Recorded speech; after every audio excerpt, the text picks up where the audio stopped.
Hi, Mama. Thanks for joining me again. So, I want to tell you a little story.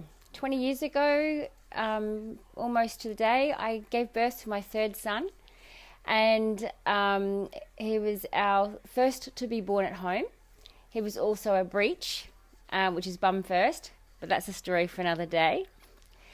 But what I wanted to share with you was my experience around support and things. There was a lot going on in my life at the time.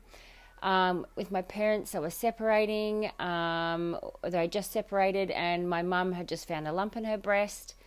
I had lots of anger during the pregnancy, which being quite conscious of how emotions affect the baby, that led me to feel ashamed of myself, and none of which really helped me move through the anger in a healthy way.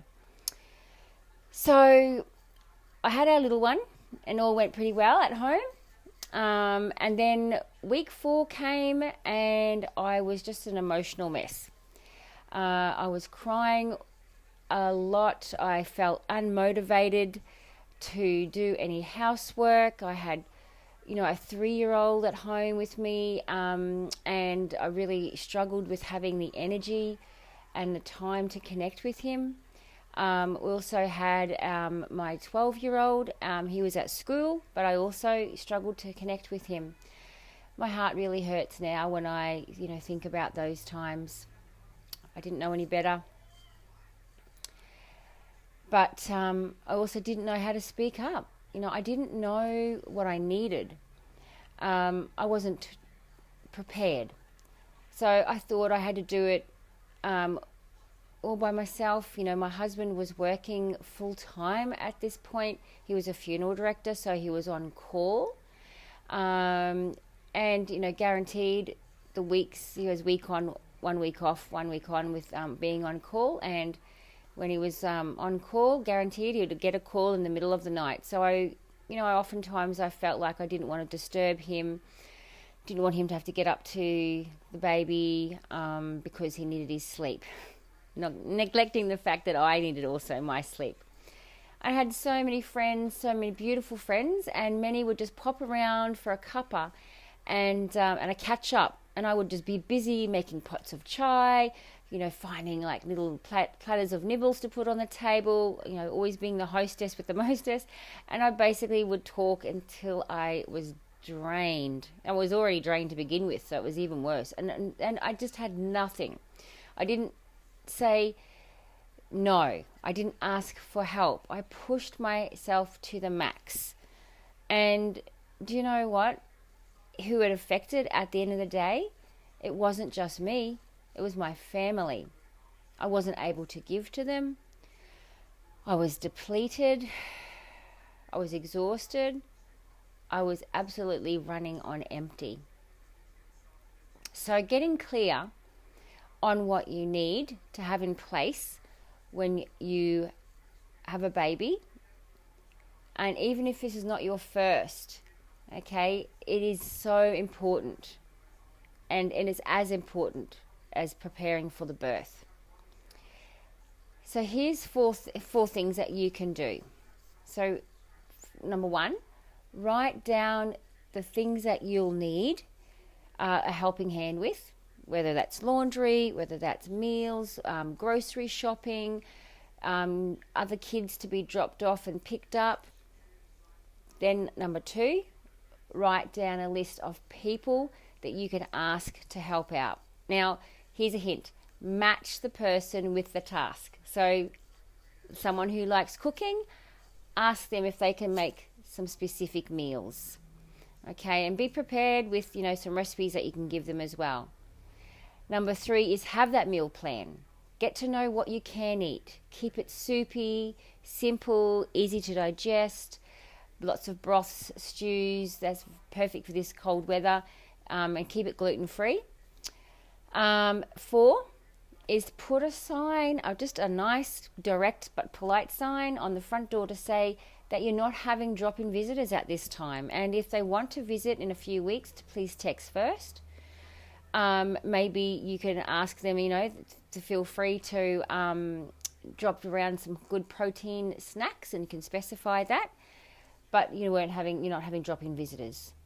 So start with these 4 things, have to help you have a much smoother transition into life with your new baby.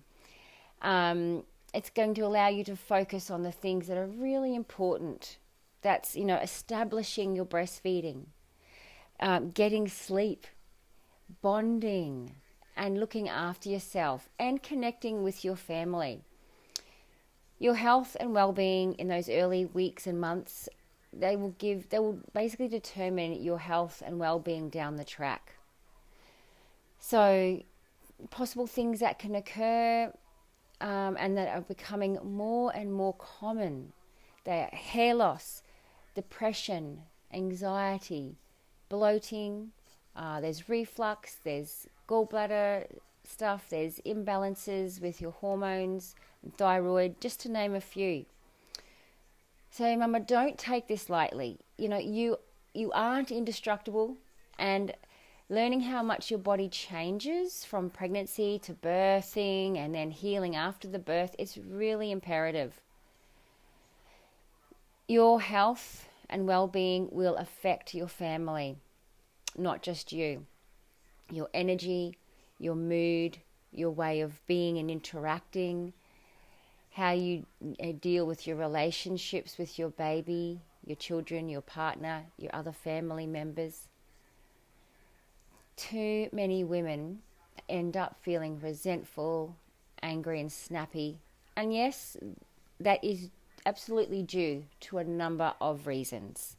However, giving yourself the time to fully recover from birth and from 9 months of growing a little human, is going to give you a greater ability to not just cope. We want to do more than just cope, but to confidently thrive. Does that feel good? Imagine that. Just imagine that for a moment. Now you're feeling great, maybe even better than before you were pregnant.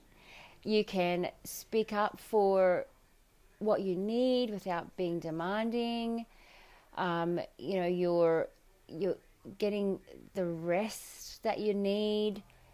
You're not snapping. You're listening to your body rather than sacrificing for everyone else. That's another big issue that I'll talk about. Let's break up with the depleted mums club. Let's form a new club of empowered, energized mums. How does that sound? So now, here's a note too. Even if you're not in or about to be in the new mums exhausted club, this still applies. If you're at the stage of feeling the effects I mentioned, depression, anxiety, like the hormone or thyroid imbalance, digestive issues, gallbladder issues, you can still reclaim your postpartum healing. In fact, you actually need to. So postpartum isn't just those first 6 weeks or the first 12 weeks. You can start with downloading the free guide that I have available to you. It's been updated. It's called Mama's Postpartum Wellness Guide, with great tips, steps and recipes for you to start empowering yourself. And of course, let me know if you have any questions. It's super important for you to ask, and I am here for you. Okay. Well, many blessings to you, and thank you for joining me today, and I look forward to hearing from you. Please let me know what you might need.